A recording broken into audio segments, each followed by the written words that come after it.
wa apply inzira nkai wa handitsiro ngani St Mary's na nkahandikira missionaries abakombo ni missionaries abakombo ntata ibara yagenda yagenda so kubandi aho bashigaraka utyo omukugigarakamu ana kama ziri kameza kamukagayikirize kuba mwana wanyu tubahamwe byaguma hatu mukuguma uko nyanya ziki nakoze barakiyize no nagikanza nagisheka kumara ka week kana matindi cyo akugambira ntukonga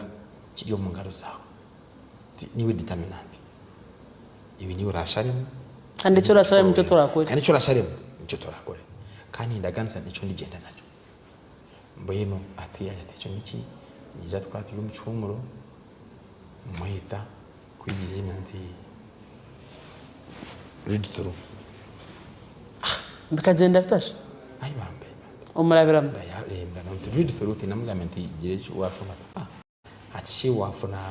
appointment utaka mazere kushoma bakumuru shoma muri kuyashomere yonkani ni ngunda munonga cause psychology the extent byangonora kwa ni dealing na client ninga n'umuntu twantore ni ngunda munonga bitari byese mu bentori bana nyo n'umuntu yambiha no mureno utsemanya ngo yakubi umuntu yambiha ninga nabwo na kama ntwa amahanda it's like of different sex mbese kama umuntu n'umunyabuzare wo ninga bya business partners echo ranga kachimpereza ninga if they are in love I can tell by the eyes between them. So I'm an immigrant face. Ndia na face ye yaje mu kufuka. Twara hari. Kanga cyamutwara hari. Yatishimisho wanje. Anje ati hani yes mami. Ati obo shazirimu kuba umufata ninga. Ati nkanya prangere karota kanya accept nye because nkangi puranyida orweto rwindwine ndikwena ngo nsekwereza arahangaze kuri sintamazi twa kandi aho jangu ukamarakire ngamaraki aho jangu kamarakire yonkanya puranyida kirije omuri bibiri ndatwara mu cyumba mwene finally niwe wabanza kwije azabyombi bigize byombi omukuje niwe wabanza kwije ne cyakabera cyo kije tate mbine byombi ubu bine byombi biri mu ngaro zawe Kiyari yukuchimatoro ngalo chikafara rokacherekora chikakwesha chikataraka so akandeba namureba yandeba namureba atande para kuriyamisha yatera umwisyo buriya muringo yatera umwisyo muringwa namujya tumenshi ko nakora nti nawe I am proposing ubiru tini kawe ngureba internet by that time uninza gurempeta erengere muri fitechera amazu capacity jotingine nawe ya still yanko kanye nango umutima gwawe ushare mukandi izobere bakabiye biraro na bitano byo kwa katano ico ndokwejuka nyati ngijo gukora rebe ngo noza kubananye haza mfutatsi minsi ya abana banje barubwo muri yo abundi zara bono munso yeba kugitagura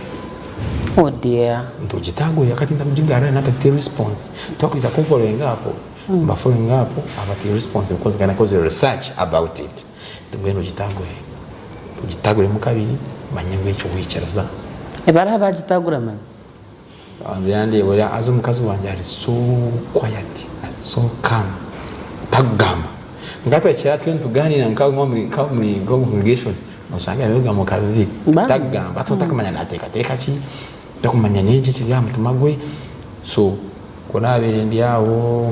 nkahumuza uretse yatita ko kusararje kandi bicyane giyo atwante yebana nahiruka narebo ko it's all about you nyina porogamba naruhunami ningo manye ningo kwa tomane gwawe yugende utebaruze kwa gitambuka hanze nareba saideje kuna abire ndiyaho kumutuma gwa inkante ni determination kanta kuma ico kushama ntate choice mporati chwai skahere kongo wonto yonkako bayambe gato kashanga yatagure bahasi byanebe utkandebe njanga nikunda munonga muzire bikira Maria umukuzana kureba side yoko ukoriyo no shaba kasinze Maria kagishaba kana gisimuru nkamunana ai bambe chwai mirundena nkangambire ngumu ntante jine sakwe bahasi uri bahasi choro mbwenu finally kuza kwishinuka kure nyuma nashanga tagwira ikintu cyayero wayite nari ngomuntu bas jantaranga nco yasharamu ngo no umuntu wanje era kashigire cyabaho tajya misana standing zo chumanya mwimwe mu bato mcyakwitiratira nabara ko umuntu yaganya nawe iyo nani watandika kurebwa binzi rero watangatarangamo njukeri ya moment ane byo kwezi ibyo nyanto naza kwemuka yana kata yae tajya kumisana standing zi yae tera netkonka finally mon kabishatu bibiri mterezo nante mami wawono yanyigire. Mommy, please remember the other day.